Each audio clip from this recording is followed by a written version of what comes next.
بلکہ یہ چوری 29,000 کروڑ روپیوں کی تھی، 3.5 بلین ڈالرز۔ چور کو صرف ایک فون کال کیسے لے ڈوبی، اس نے اتنی زیادہ رقم چیٹوز کے ایک چھوٹے کنٹینر میں کیسے چھپائی تھی، اور سب سے بڑھ کر پیسوں کی ریکوری کے بعد جس کے اصل میں یہ پیسے تھے، اس نے ان پیسوں سے منہ کیوں پھیر لیا۔ زیم ٹی وی کی ویڈیوز میں ایک بار پھر سے خوش آمدید۔ ناظرین، 13 سپٹمبر 2019 کو جمی زونگ نامی لڑکے نے 911 پہ ایمرجنسی کال کی۔ یہ اس کی زندگی کی ایسی فون کال تھی جو اس کو بڑی مصیبت میں پھنسانے والی تھی۔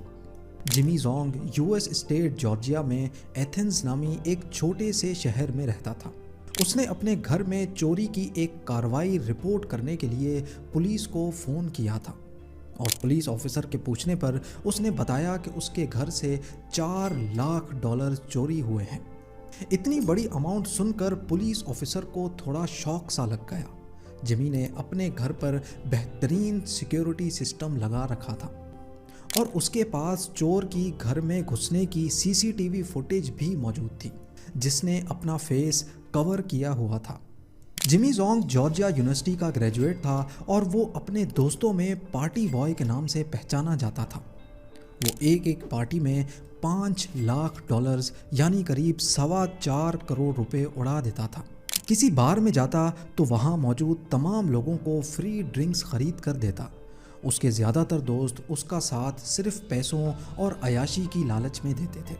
یہاں تک کہ اپنی فیورٹ فٹ بال ٹیم کا میچ دیکھنے کے لیے جمی نے ایک بار اپنے دوستوں کو اکٹھا کیا اور پرائیویٹ جیٹ میں ان سب کو لاس اینجلس لے کے گیا۔ تو کہنے کا مقصد صرف اتنا ہے کہ جمی کے پاس بہت کم ایج میں ہی اتنا زیادہ پیسہ تھا جو شاید وہ خود بھی سنبھال نہیں پا رہا تھا۔ جب پولیس اس کے گھر میں ہوئی چوری کا پتہ لگانے میں ناکام رہی تو اس نے مارٹینیلی نامی ایک پرائیویٹ ڈیٹیکٹیو کو ہائر کر لیا، کیونکہ جمی کے لائف سٹائل اور فرینڈ سرکل سے ایسا معلوم ہوتا تھا کہ یہ چوری اسی کے کسی دوست نے کی ہے۔ اسی وجہ سے مارٹینیلی نے اس کے کیس کو اچھی طرح اسٹڈی کرنے کے لیے جمی کی پرائیویٹ لائف پہ نظر دوڑائی، جیسا کہ اس کے سوشل میڈیا اکاؤنٹس اور اس کے بینک اکاؤنٹس کی ٹرانزیکشنز۔ یہ پرائیویٹ ڈیٹیکٹیو بھی پریشان تھیں کہ اتنی کم ایج میں اتنے زیادہ خرچے کرنے کے پیچھے جمی کا سورس آف انکم کیا ہے۔ جمی سب کو کہتا تھا کہ وہ ایک بٹ کوائن ٹریڈر اور کرپٹو انویسٹر ہے۔ پچھلے کچھ سالوں میں بٹ کوائن کی بڑھتی ہوئی پرائسز دیکھ کر ہر کوئی اس کی بات پر یقین کر لیتا تھا۔ مارٹینیلی کا کہنا تھا کہ ویڈیو فوٹیج میں جو لڑکا اس کے گھر میں گھس رہا ہے اس کو سب معلوم تھا کہ جمی گھر پہ نہیں ہے اور اس کو کس وقت کارروائی کرنی ہے، جس سے یہ ظاہر ہوتا ہے کہ یہ ضرور کوئی جمی کا قریبی دوست ہے۔ ایسا نہیں تھا کہ ایتھنز کی پولیس کا جمی کے ساتھ پہلی بار کنیکشن بنا تھا۔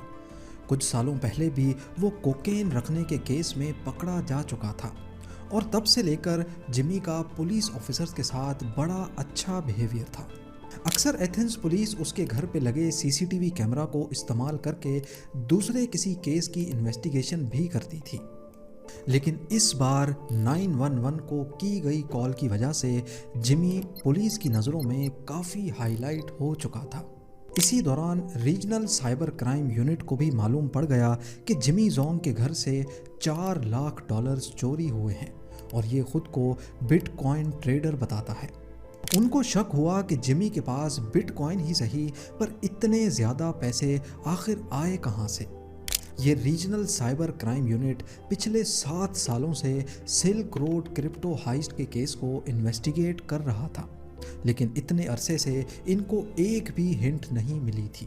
سلک روڈ ایک آن لائن ایکسچینج تھی جہاں سارے غلط کام ہوتے تھے، ویپن سے لے کر ڈرگز تک تمام الیگل چیزیں یہاں ٹریڈ ہوتی تھیں، اور اس کی ٹرانزیکشن بٹ کوائنز میں کی جاتی تھی۔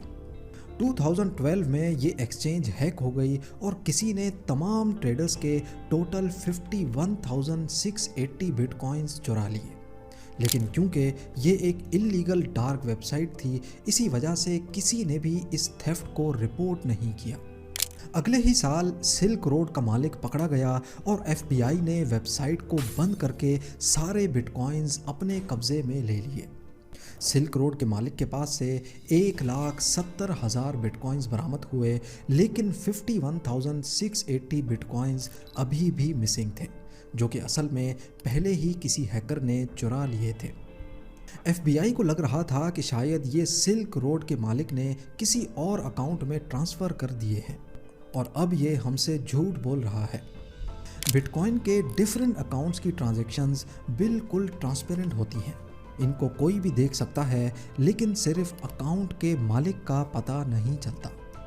ریجنل سائبر کرائم یونٹ کو شک تھا کہ کہیں جمی زونگ کا سلک روڈ کے اکاؤنٹ سے چرائے ہوئے بٹ کوائن سے کوئی تعلق تو نہیں ہے۔ اس کے لیے ضروری تھا کہ پہلے یہ پتہ لگایا جائے کہ جمی کا بٹ کوائن ایڈریس کیا ہے۔ اس کام کے لیے ایتھنز پولیس اور ریجنل سائبر کرائم یونٹ نے مل کر جمی سے ملنے کا پلان بنایا۔ کیونکہ پولیس آلریڈی اس کے $4 لاکھ کے کیس پر انویسٹیگیشن کر رہی تھی، اسی لیے یہ میٹنگ جمی کے لیے بالکل نارمل تھی۔ 3 پلین کلوتھ آفیسرز نے باڈی کیم کے ساتھ جمی کے گھر میں انٹری کی۔ انہوں نے جمی کو یہ یقین دلایا کہ وہ کسی اور نہیں بلکہ ان $4 لاکھ کی انویسٹیگیشن کے سلسلے میں آئے ہیں۔ باتوں باتوں میں انہوں نے جمی سے پوچھنے کی کوشش کی کہ اس کا سورس آف انکم کیا ہے۔ اس پر جمی نے ان کو اپنے روم کا وزٹ کروایا جہاں 2 بٹ کوائن مائنرز رکھے ہوئے تھے۔ ریجنل سائبر کرائم یونٹ کی ٹیم میں ایک بلاک چین ایکسپرٹ بھی تھا۔ اس نے فوراً اندازہ لگا لیا کہ 2-4 بٹ کوائن مائننگ مشینز اتنی زیادہ دولت نہیں بنا سکتی جتنا جمی خرچ کرتا ہے۔ اسی دوران باتوں میں لگا کر ایک آفیسر نے جمی کے لیپ ٹاپ کو ایکسیس کیا اور اس کا بٹ کوائن ایڈریس کاپی کر لیا۔ یہ جمی کے بہت سارے بٹ کوائن ایڈریسز میں سے ایک تھا، پر یہ سلک روڈ کرپٹو ہائسٹ سے کنیکشن جوڑنے کے لیے کافی تھا۔ ریجنل سائبر کرائم یونٹ کا تیر بالکل صحیح نشانے پہ لگا تھا۔ اس بٹ کوائن ایڈریس میں بے شک کوئی خاص اماؤنٹ تو نہیں پڑی تھی، لیکن اس کی ٹرانزیکشن ہسٹری کا لنک کئی سال پہلے سلک روڈ کے اکاؤنٹ سے میچ ہو رہا تھا۔ یہ تو ثابت ہو چکا تھا کہ جمی کا ضرور سلک روڈ کے ہائسٹ سے کوئی کنیکشن ہے۔ اب آفیسرز کو تلاش تھی ان 51,000 بٹ کوائنز کی جو ان کے خیال میں جمی کے پاس ہی موجود تھے۔ انہوں نے ایک بار پھر سے جمی سے کانٹیکٹ کر کے اس سے میٹنگ فکس کی، لیکن اس بار وہ اس کے خلاف سرچ وارنٹ لے کے گئے تھے۔ جب جمی کو معلوم پڑا تو اس کے چہرے کا رنگ ہی اڑ گیا۔ آفیسرز نے اس کے گھر کی تلاشی لینا شروع کی، ایک ایک ٹائل کو بجا کر چیک کیا کہ کہیں جمی نے کوئی سیکرٹ اسٹوریج باکس تو نہیں بنایا ہوا۔ آخر میں ان کو چیٹوز کا ایک کنٹینر نظر آیا جس کے اندر چھوٹا سا ٹاول پڑا تھا۔ سنیکس کے کنٹینر میں ٹاول کا پیس دیکھ کر ان کو شک ہوا تو انہوں نے اس کو باہر نکالا۔ اس ٹاول کے نیچے ان کو ایک چھوٹی سی کمپیوٹر چپ پڑی دکھائی دی۔ یہ بٹ کوائن کا ہارڈ والیٹ تھا جس میں 51,000 بٹ کوائنز ابھی بھی موجود تھے، اور 2021 میں ان کی قیمت $3.5 بلین بنتی تھی۔ جمی زونگ اب بری طرح پھنس چکا تھا۔ اپنے $4 لاکھ کے چور کو پکڑنے کے چکر میں وہ 51,000 بٹ کوائنز گوا بیٹھا تھا۔ جمی نے آفیسرز کو بتایا کہ اپنی ڈرگز کی عادت کو پورا کرنے کے لیے وہ سلک روڈ ایکسچینج پہ جاتا تھا اور وہاں سے ڈرگز خریدتا تھا۔ 2012 میں ایک دن جب وہ وہاں سے اپنے بٹ کوائنز واپس وڈرا کر رہا تھا تو اس کو ویب سائٹ میں ایک لوپ ہول نظر آیا۔ جمی کے پاس ویسے ہی بلاک چین کی اچھی خاصی نالج تھی، تو اس نے اس لوپ ہول کو یوز کرتے ہوئے باقی تمام ویب سائٹ کے یوزرز کے بٹ کوائن بھی وڈرا کرنا شروع کر دیے۔ جب وہ 51,680 بٹ کوائنز وڈرا کر بیٹھا تو سلک روڈ کے مالک کو معلوم پڑ گیا۔ اس وقت بٹ کوائن کی ویلیو کے حساب سے یہ اماؤنٹ $6 لاکھ بنتی تھی۔ سلک روڈ کے مالک کو معلوم تھا کہ وہ پولیس میں تو کمپلین کر نہیں سکتا، اس لیے اس نے جمی کو پرائیویٹ میسج کیا اور اس سے پوچھا کہ تم نے ویب سائٹ میں کیا لوپ ہول ڈھونڈا ہے۔ جمی نے اس کو ویب سائٹ کا لوپ ہول بتا دیا، جس کے بدلے میں اس نے چرائے ہوئے بٹ کوائنز معاف کر دیے۔ ایتھنز پولیس، ایف بی آئی اور ریجنل سائبر کرائم یونٹ کئی سال پرانے کیس کو اب سالو کر چکے تھے۔ 2023 میں جمی زونگ کو وائر فراڈ کے کیس میں 1 سال اور 1 دن کی سزا سنائی گئی۔